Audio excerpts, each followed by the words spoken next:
All right, what's up, boys? What's up, and girls? I don't know who watches this channel. It seems like most people are males. I don't know. I can't tell. But thanks for coming back. Hopefully, you just came over from UCF Jaguars live show. If not, and you're rewatching this, then we're talking Jags new coach Doug Pederson. Typically, this channel is known for film breakdowns. We break down film of players that the Jags have either drafted or they're signing. But today it's all about the head coach, Doug Pederson. And there's a lot of conversation about him and like what it could be. I'm going to be honest with you guys. Like, it's kind of who I thought we were going to hire from the beginning. I thought this job was perfectly suited for Doug Pederson. I thought that when it came down to who would fit this job, it would be a guy who could come in and set the culture like immediately. Bring in his own coaching staff of guys, experienced guys that have coached the position before, and can come in and just kind of set the tone for what the franchise is going to be moving forward. I don't know what's going to happen at the GM position. It's huge to me. I mean, I don't know. But the bottom line is we'll never know that information. We'll never know who's going to be drafting the players, who's going to be signing the players. You got to think about it. I mean, typically these GMs have like dudes that work across the hall from them that are managing the practice squad. And if a dude gets hurt or COVID and then you bring up the next guy, I mean, there's a lot to it. So we'll never know that information. Hopefully it's not Balky making those decisions. In my personal opinion, I think that Balky has just been brought and kept around because he has a team of scouts that have a full scouting chart and list of the people coming out this year. You don't fire a guy that's done a year's worth of scouting on your college prospects, especially when you have the first pick. So I think there's more to it than just simply this guy sucks, get him out. But I know it's not very popular, but I appreciate you guys being here, man. What a great night, man.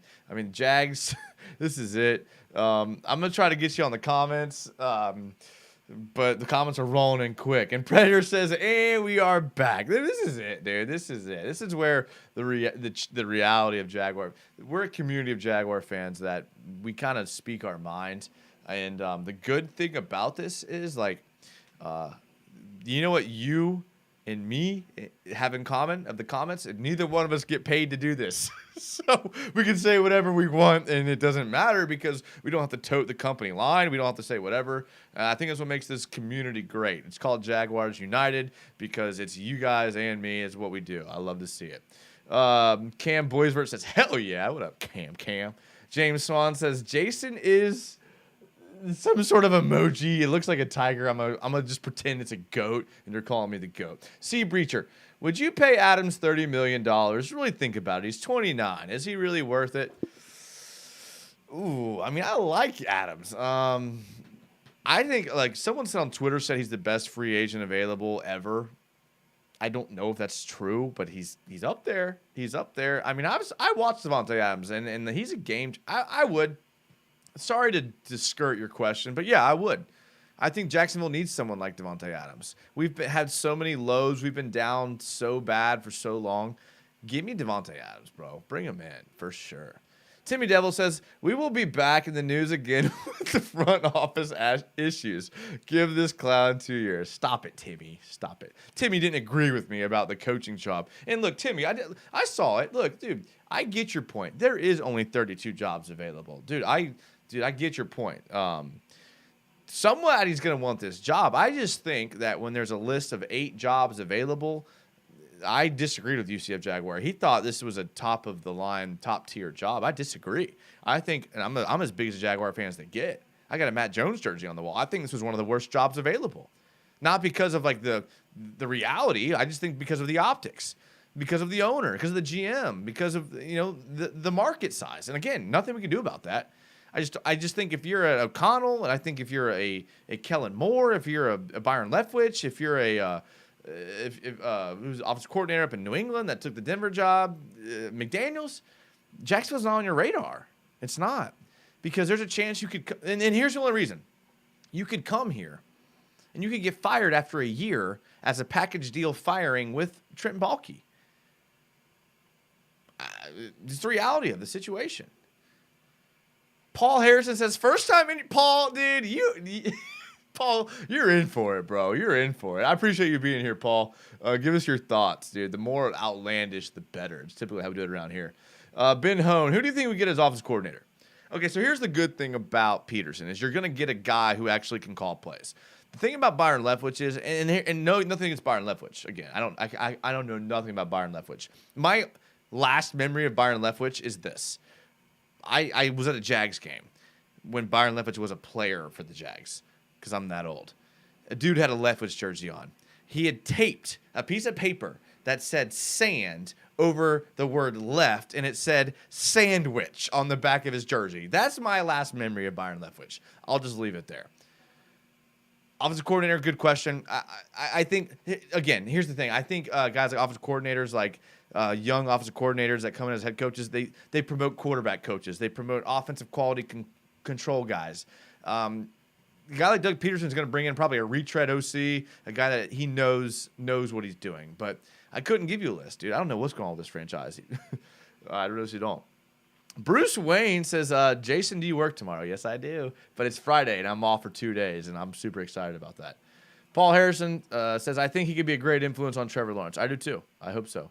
Whoa, I'm way behind on comments, boys. That's my bad. Big Diesel, when you break down Neal's film, can you also compare some clips with Cam to show? That's tough. Proof is in the pudding. Okay, I know what you're saying, but it's hard to compare college to the NFL. Look, I have all of my film on Evan Neal. I have all of it. I went through all the games. I'm telling you right now, and look, you don't have to believe me. I'm telling you right now, as someone that watches film, that's coached film, I've done it all. Evan Neal's way better than Cam Robinson. I'm telling you right now. I promise you. That's the bottom line. Dude, Evan Neal is so good at pass protection. He would instantly be one of the best players in the NFL at pass protection. That's not a hyperbole. That's not something I'm just saying to gas up my boy, who I think we're going to draft. The dude does not give up pressures. I watched the Alabama offense game plan around the fact that Evan Neal would not allow the DN to get around him. Would not. Now, when it comes to run blocking, look, Cam Robinson might be a better run blocker right now, but he should be. He's a pro. Evan Neal's not. But Evan Neal is a freak, bro. The dude's massive. He's like Calais Campbell's size. He's like 6'7", 350. He's massive, and he moves really, really well. He probably played basketball. He's got basketball feet, bro. He's got basketball feet. He can shift. He can move. He can slide his feet. He passes off, stunts well.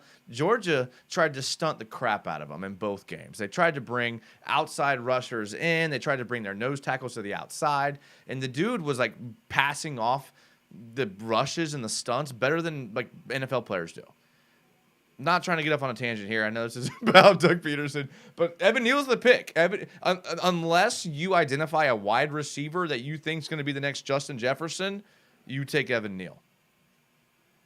AJ Harris says, UCF Jaguars is my guy, but this dude made a lot more sense into drafting Evan O'Neal to help protect Trevor. We already have a good DN and offensive lineman last longer. Great take. Thank you, AJ. I appreciate it. I'm about 50-50 on my takes, to be completely honest with you. Paul Harrison, it could be a major battle between Bulky and Doug. That's true. I mean, Bulky gets along with nobody. UCF Jaguar says, let's go, dude. UCF, I knew he'd show up, dude. My boy's got to be up early tomorrow, and he's still out here grinding. Bro, UCF Jaguar is one of the best in the business, bro. I have so much respect for him.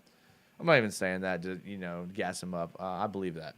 I'm going to scroll down in the comments. Again, I appreciate everyone in the comments. If you had a great comment and you thought it was a banger, type it again, dude. I will get to it, and we'll talk about it. All right? Gary K. If Bulky goes out next year, then Spielman steps in. The whole Spielman thing is up in the air. I don't know what's going on with Rick Spielman. I like Rick Spielman's draft history. Again, like honestly, dude, you can take the Justin Jefferson, you can take the Laquan Treadwell, you can all that stuff. Teddy Bridgewater, Percy Harvin, all that. Dude, the undrafted free agent signing of Adam Thielen, you win, bro. Best GM. Adam Thielen's one of the best receivers in the league, and you got him as an undrafted free agent. I'll take it. Timmy Devil said, Cam Robinson gave up how many pressures? Not many. Okay. Now, look, but the problem with Cam Robinson is that we've seen him play for a long time. And this offense has not been set up to be successful, whereas an Alabama offense is set to be successful, and they're throwing the ball a lot in the Alabama offense versus the Jags just try to build their identity on the run the last couple of years. I don't really think it's a good fair comparison. I get what you're saying. I'm telling you, I'm telling you right now, Timmy. Look, I know. I'm telling you. I like Cam Robinson. I think he's good. Cam Robinson has some things working against him. He's going to be a free agent this year. So our options are either to franchise tag him, which is going to be upwards towards $16 million, or re-sign him, which is going to be, $15, $14 million a year. He's not worth that. And tackle, don't get me wrong, he's rated as one of the top free agents coming out this year as a free agent. Like, he's going to be sought after by other NFL teams because he's able to stay healthy and he doesn't give up pressures. But I'm telling you, he's just not at the level as Evan Neal is. He's not. So take it for what it's worth. That's all I'm saying. Josh Burns says, I was about to burn that yacht down, Josh. Josh, that yacht costs so much money. If you burnt that thing down, bro, we'd both be in trouble. Well, I don't make enough money on YouTube for you to be going around burning yachts down, Josh. Cameron Boisvert, who replaces Juwan Taylor? Now, Juwan Taylor is not good. Don't get me wrong. But the thing is that right tackles just aren't like super, super valuable. Yes, good teams have good right tackles, but you don't break the bank for a right tackle if you're in a position like the Jaguars. Don't get me wrong, right tackles are valuable. If you're gunning for the Super Bowl, you're a good team, yes, you go get a good right tackle. If you're trying to move from like 3 wins to 7 wins, you don't break the bank for a right tackle. You draft one later in the rounds, hope you hit. I could see Juwan Taylor being the right tackle next year. That's as much as you guys don't want to hear that. Kaio King says, please pick the highest rated player at 1, whether it's an O-line or DN. Okay, so Kaio wants to go, and I know this conversation has transformed into draft talk. My bad, bro. We're not legit. I agree with you. Best available player, 99 times out of 100. I'm agreeing with you. But when you have, and someone called me out on UCF Jaguars channel for calling Trevor Lawrence generational. I'm sticking by that. When you have a generational quarterback, you do have to help them. You do. And I think you might have to sacrifice defense for that. If it's a huge difference, dude, we've seen, what was the year that Clowney came out? When Clowney came out, there was a massive difference between Clowney and the next guy. You take the defensive player. But I don't think there's a big difference this year. I really don't. Like the defensive tackle from Georgia. The defensive end from Georgia, who I don't think is that good, is going to be a top 10 player. There's not that much difference between, it's a marginal difference between the players coming out this year. If that's the case, help Trevor. That's all I'm saying.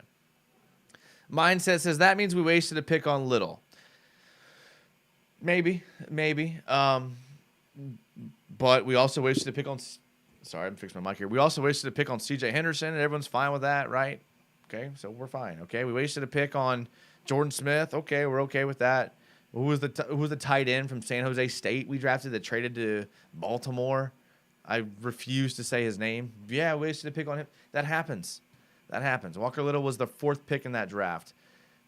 Don't necessarily think it's a waste. If he's a swing tackle, he played well the last 2 games of the year. When you have Trevor, you don't, use Walker Little as your swing tackle.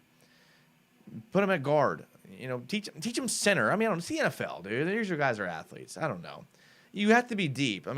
Every team in the NFL. Look at what happened to the Bucs. The Bucs are in the biggest game of their season. They're in the championship game, and they're rolling out Josh Wells at right tackle. Like, wouldn't you want a guy like Walker Little in that situation if you're a contending team? You guys may not remember Josh Wells. Josh Wells was a Jaguar fan favorite. Couldn't even see the field with the Jaguars. And he's starting right tackle for Tom Brady, giving up pressure after pressure after pressure because they had no depth or they were injured. But I wouldn't look at Walker Little as a wasted pick. I would just say that he's depth offensive lineman. There's 5 of them. You got to have depth there. Big Diesel says Mac was the 2nd pick, which is way better. Okay, don't call me out on facts. This isn't a facts show. This is an emotion show, Big Diesel. You know that. You've been here before. Brett E., do you think we should still hire other former head coaches like Fangio or Bisaccia to ensure the culture shift? Yeah, if you can get Vic Fangio as defense coordinator, I think that's the home run pick. I don't know why my gut tells me that he won't end up here. I don't know why. It could be wrong. Again, it's my gut. But yeah. To answer your question, yeah, I think you're spot on. You do want to bring in as many veteran people as possible. And I think that even transcends past coaches to players. I think you want to bring in veteran players. Think about 2017. We brought in Calais Campbell. We brought in a guy that could come in and be like, dummies, this is how you handle yourself. That's what you need to do. Richie MC says, Eagles fan base gave you Dougie P. Please give us DJ Chark. We'll give you back Minshew. Don't try to take DJ Chark from us, okay? Look, if you want DJ Chark, you can pony up the $6 or $7 million. That's all it's going to take. He's not going to demand a bunch on the free agent market. I promise you. He's coming off of an injury. He hasn't played that many games. I mean, he's a good receiver, but what are you going to pay for an unproven health-wise receiver? If you want him, pay him $10 million. He's gone. I promise you. I mean, we gave Marvin Jones Jr. a team option 2-year deal, really a 1-year deal for under $10 million. Dude, you really think DJ Chark's going to demand more this offseason than Marvin Jones did? They're probably comparable. So pay up for him if you want him. You can keep Minshew, by the way. I love Minshew. Paul Harrison, maybe Doug can do special things with ETN. Urban might be able to done special things with ETN. We don't know. Timmy Devil, maybe Doug will be fired. Stop, Timmy. I'm starting to think you're against me here, Timmy. Jed Complaint says the ticker is so fast I can't even see it. That's a good thing, Jed. Jed, that's a good thing. We want that around here. AJ Harris, I say we get Evan Neal. Aiden Hutchinson is not locked in at number 1, and some say Kayvon Thibodeau is better. I have reservations about both Aiden Hutchinson and Kayvon Thibodeau. I don't have any reservations about Evan Neal. That probably sums up my feelings about the draft. I can't put it any simpler than that. Predator, he's a member of the channel. If you're not a member of the channel, you're probably a loser because you... I'm just kidding, but you're just not as cool as me and Predator. Predator says, man, this job is very attractive for an offensive coordinator. Hopefully we get a stud that can be groomed for head coach. I mean, that's what a good franchise does. Okay. A stud groomed for head coach, like a coordinator or something? I hope so. If Pederson's not the answer, then we're kind of in a... I mean, what? You're gonna get Pederson 2 years? That puts Trevor on his 4th year. That means he's looking at his and we can pick up his 5th year. Things aren't good. If it's not working out for Doug, it's not working out for the Jags. Let's just put it that way. Bruce Wayne, what's the max deal you would give Chris Godwin? Oof. Bro, you can put me on blast like that? Coming off of that injury, still think he demands some pretty serious money.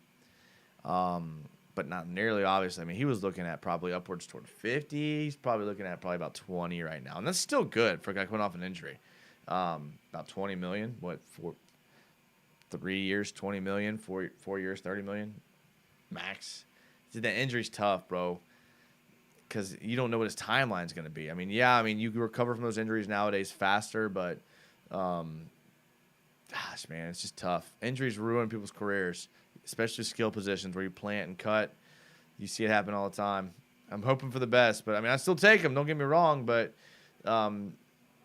he's kind of like a better version of Chark, right? Like, now his value's way down. I don't know.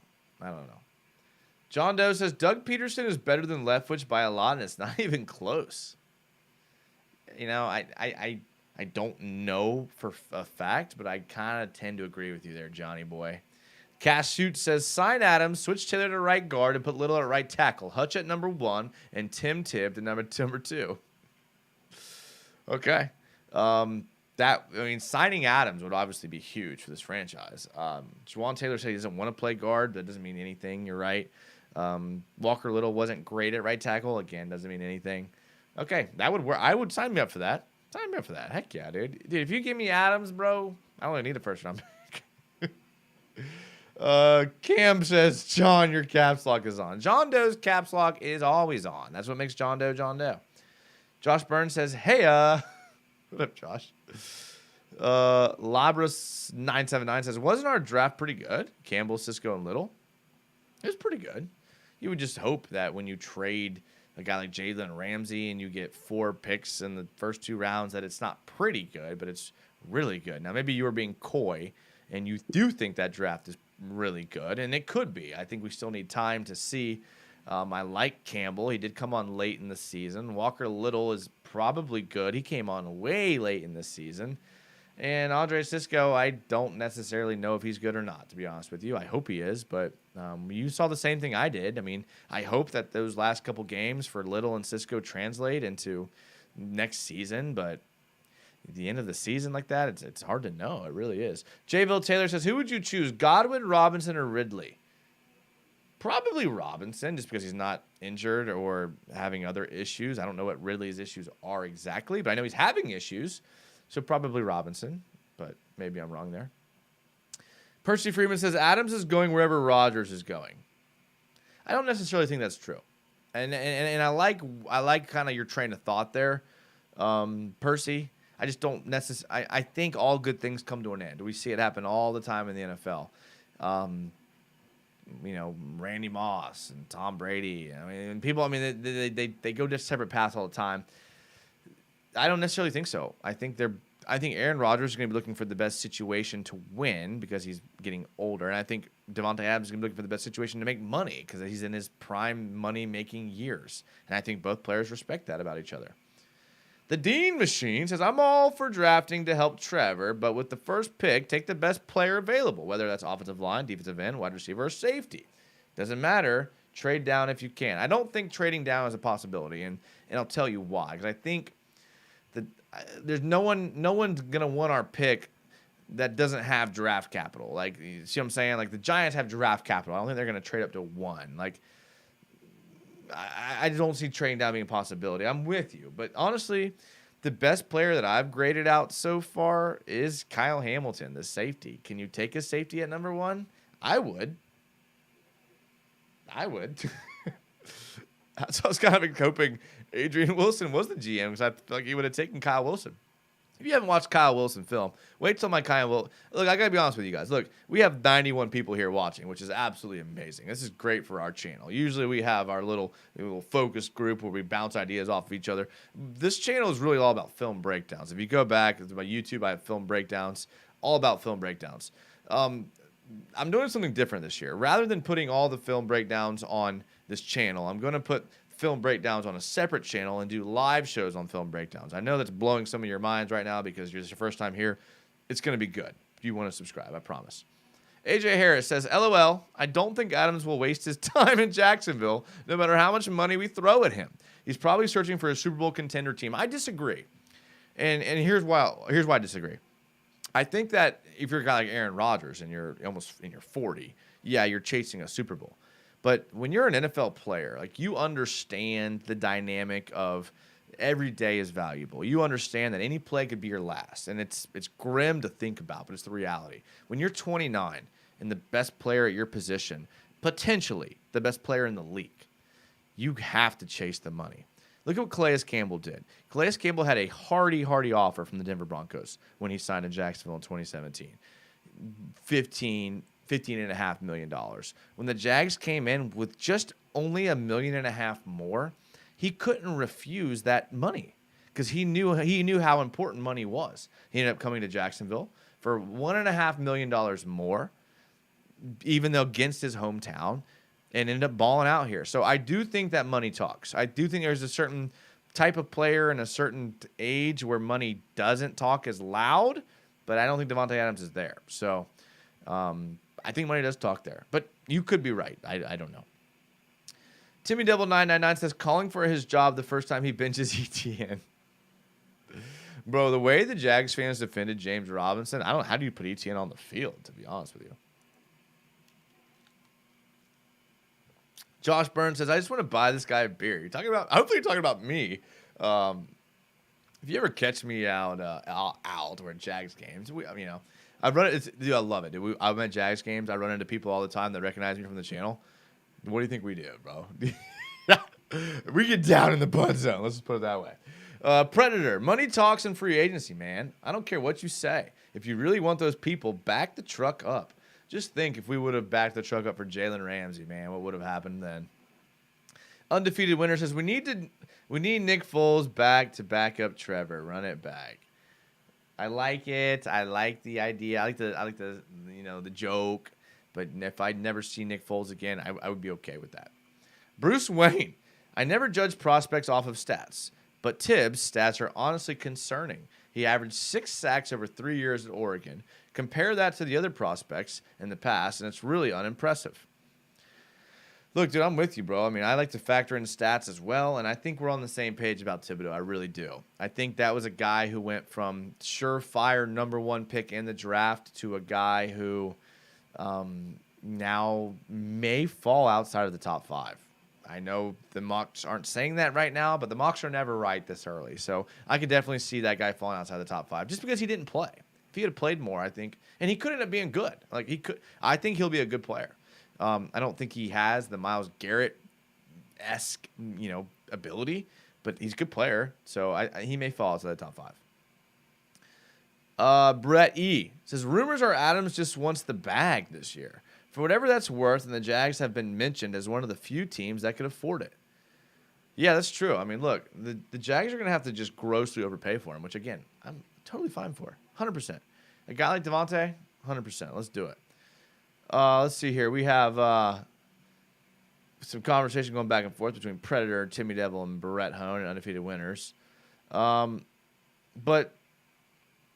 when it comes down to, like, Doug Pederson and the offensive play calling, like, I don't have much reservations besides, like, the fallout that happened between him and Carson Wentz. But to be honest with you, I'm not a big Carson Wentz fan. I don't necessarily think Carson Wentz makes good decisions. I think he has the athletic ability of a top-tier quarterback as far as size, strength, and speed. But his decision-making, like, between the ears is, like, where it really falls apart. So not too concerned with that fallout and dysfunction. The rumors of him not being a good play caller and making bad in-game decisions. Look, it happens, man. Look, if you go for it on 4th and 1, if you make it, you're the best play caller ever. If you don't, you're the worst play caller ever. So it's that type of situation. Big Diesel 54. How many safeties are as big and fast as Hamilton? That's the thing, bro. Look, I'm huge on Kyle Hamilton. I am. Don't think he'll go 1 overall, but I am big. I know he'll be good. He reminds me a lot of Derwin James. He really does.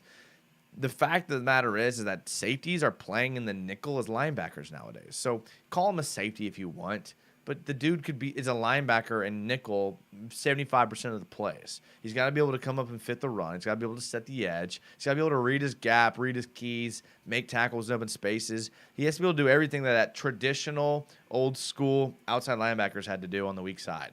So to say that he's not worth a number 1 overall pick, it just means that you don't value defense, which is fine, but at least call it what you're calling it. Like, especially with the NFL nowadays where they're throwing the ball within 2 seconds of the snap, your safety is more important than your D end. I mean, I watched entire offenses completely neutralize defensive ends because they threw the ball in 2 seconds. That's when your safety comes downhill and makes a play. Not saying it'll happen. I'm a huge Kyle Hamilton fan. I'll say it right off. We have some spam from Loveface. I think I learned how to remove. Look at this, dude. Look at this, boys. I'm a pro out here. Richie MC says, Eagles, Colts fans agree with you on the Wentz take. Good, I'm glad. Kaio King says, looking back on Doug's Eagles teams, he likes big wide receivers over speedy wide receivers. So AR for the free, didn't he sign Alshon Jeffrey? Was he the guy that signed Alshon Jeffrey? Because I was big on Alshon Jeffrey at first, and then he kind of fizzled. But again, I think you're right. I think he does go after those big wide receivers, which, okay, I'm fine with for sure. Predator says, John Doe, we play the NFC East next year. The old fart doesn't retire. I hope we beat the brakes off that team, too. Oh, man, I love to hear that, bro. Predator's always getting spicy. I love it. J. Bill Taylor says, when you watch the film, are you comfortable with Dan Arnold as our starting tight end? So that's a good question. And I hate saying this because I never answer any questions straight up. But the bottom line is it depends on how Doug Pederson wants to use the tight end position. Does he want to use him as a removed Y receiver? Does he want to use him as a backfield H-back? Does he want to use 2 tight ends? Does he want to use him in the screen game? Like, Dan Arnold is a very competent tight end, and I'm very happy to have Dan Arnold on the team, and I think he is our number 1. I am just personally a big fan of having 2 tight ends on your team. I think any good team has multiple tight ends. Hell, some teams have 3 tight ends that are good, not just 3 tight ends on the roster. I like Dan Arnold. I want to see another tight end added because I think if you can have 2 tight ends, You can put them both on the line of scrimmage, one on the line, one off of the line. And then when you run play action, you totally neutralize the defense's ability to guess what you're doing. Think about what the Jags had last year. You run out there, Chris Manhertz, you run out Luke Farrell. Like, you're not worried about the passing game, even though Luke Farrell can't really block either. But you're not worried about, like, the passing game. Like, if Chris Manhertz or Luke Farrell leaks out and they throw it to him, what, he's going to get 1 or 2 yards? But you can get, like, a dynamic tight end that can do that. That can both block and run. Now you've opened up a total new part of the game. So not only does that make the linebackers on the defense and the box safeties play like 5 or 6 yards off the line of scrimmage, now they're not coming up on play action. They're not coming up on the run, and it opens up the run game. So just by utilizing multiple tight ends that can actually do something, you're opening up your running game. I don't think enough attention went to the ability at the tight end position translating to the ability of the running game. And again, that's just me. What do I know? I never coached in the NFL, but I do watch a lot of film. I've coached at some pretty high levels. Tight ends are important, especially nowadays, for sure. Chris Estenson says, were they laughing or applauding? If it was toward me, they were probably laughing at me. Murtaza Zaidi says, doesn't Doug feel like he has the Jaguars backup? Not sure what that means. I'm sorry. I do know what that means. Doesn't he feel like he was the Jaguars backup? That's a good question. Again, all of our information that we got from the whole Jaguars coaching search came from like third parties. We know nothing about what really happened. Like, I always caution people to this. As someone that's coached, things happen behind closed doors and coaching circles that fans don't know about. I'm not saying this was the case, but Doug Pederson could have been promised the job from day one. Shad Khan could have said, we're going to just interview some people, and we're going to just do our due diligence. Do you want to work with Trent Baalke? He said, yeah, that's fine. And that could have been the end of it after one day. We have no clue. We got all these reports about all this other crap from people that have no idea what's going on. Again, not saying that's the case, but the bottom line is Shad Khan kept everything really close to the vest, didn't tell us anything that happened. We don't know. Doug Pederson could feel like a rock star right now. He could feel like the fifth option who's just getting a chance at the NFL again. We have no clue. So we'll see. I mean, I don't know. It's hard for us to know. If I had to guess, I feel like Doug Pederson feeling pretty good about this job. James Swan says, I love Dan Arnold. I love it. Gerald McKinnon. What up, Gerald? He says, I wish we had taken Freiermuth instead of ETN. Okay, that's fair. And Freiermuth was pretty good. I still think ETN will be good, but we don't know. Hopefully. DiCaprio Love says, Jameson was my favorite wide receiver. Jameson Crowder? Oh, man. He's a free agent, right? Big Diesel 54. I'm a Treylon Burks guy personally. We're talking about. You're talking about the Alabama receiver, Jameson. Oh, that's my bad. That's my bad, DiCaprio. Yeah, he got hurt though. So Treylon Burks, okay. There's not a lot of good receivers coming out, but there's receivers coming out and that are first round grades. There's usually a run at receivers. Like, I've been seeing Chris Olave mocked to the second round. 0% Chris Olave goes in the second round. Y'all are crazy if you think he's going to be available in the second round. Jaguars 5 says, Colin Kaepernick has entered the chat. No idea what that means. Volk Fang says, they offered Byron the job first before Doug even got a second interview. That should tell you that he wasn't the first op. But how do you know? Like, how do you know they offered or how do you know they offered Byron the job? Did Shad Khan say it? Did Trent Baalke say it? Like, who said it? And again, if you have a source or you know somebody and you can keep it to yourself and you can just say, I know, okay, then I'll believe you. But I didn't see anything from the official organization that said that Byron was offered a job first. Bruce Wayne, have you done scouting on the receiver class? I usually do, but I've given up because we always pass on the prospects I've scouted and wanted. Bruce, that's fair. Not yet, but we got so I'm actually going to be doing like most of the top 10 this year because I'll be honest with you guys. I put out some videos on some prospects the last couple of years that didn't get drafted by the Jags, and those videos blew up in those other fan bases. Thaddeus Moss, did a video breakdown with Thaddeus Moss. Was an undrafted free agent. I can't remember where he went, wherever he went. Panthers, I don't know. Giant. I don't. Those fans watched my videos. I had like thousands of views on my Thaddeus Moss video. So I'm just gonna break down like all 10 of the top 10, and then go on to some people the Jags might get. But I'm just being honest with you guys. Being honest. Big Diesel, second round target possibilities for me is Dotson or David Bell. Okay. And again, I gotta get to the second round. Not there quite yet, but I will be. Timmy Devil, Trevor will be gone and underdeveloped in 2 years. Any good DEA and free agents out there? I don't know. I have to look. Top of my head, you got some outside backer. I mean, look, we have so many outside 3-4. I mean, what defense are we going to run next year? Are we going to run a 3-4? We're going to 4-3? Yeah, there's so many question marks. I don't know. Do we bring back Jake the Spin Master Luton now? What are your expectations for the Jags next year now they have a head coach? I expect the team to win 5 games, 6 games. I'm not expecting a lot. I like Doug Pederson, depending on what we do in free agency. Now, if we make a huge splash in free agency, maybe that's the case. And maybe Trent Baalke has a plan. Maybe Trent Baalke has these Devontae Adams, Allen Robinson. Maybe he's got all kind of guys circled for who he's going to go after next year, and he can totally convince Shad Khan, and he's going to bring the guys in, and our roster is going to be completely upgraded, and the team's going to be completely different. Maybe that's the case, and we're all going to look like losers for doubting, but probably not the case. I say we go from 3 wins to 6 wins, 5 wins. I don't know. Should be a good time. All right. I think that's where I'm gonna. I mean, between all the talking tonight, I mean, I think we've covered it all. I mean, this is a lot. So, thank you guys for being here, man. What a great show. You guys like killed it. One of the most watched shows, live shows I've had. If you're new here, thank you, bro. This is what we do, man. Subscribe to the YouTube channel. We do live shows randomly. There's no schedule this time of year. Typically around spring and summer, I do more shows because my real job like allows me to. So thank you guys for being here. I had a lot of fun. You guys were great in the comments.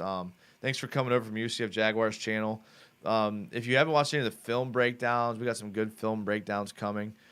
So make sure to check those out. All of the channel members that were here, thank you. All the super chats that donated, thank you. I appreciate it. You guys are awesome. Follow on Twitter. We get a little spicy on there, but man, super excited. Doug Pederson, kind of who we wanted, kind of who we thought would be here. It worked out all in the end for all the Jags fans. Thank you, guys. Thank you so much. I love you guys. I'm so humbled by you being here. We always end the show the same way. I'm going to leave the chat open if you guys want to, talk about the Jags more. But as always, go Jags.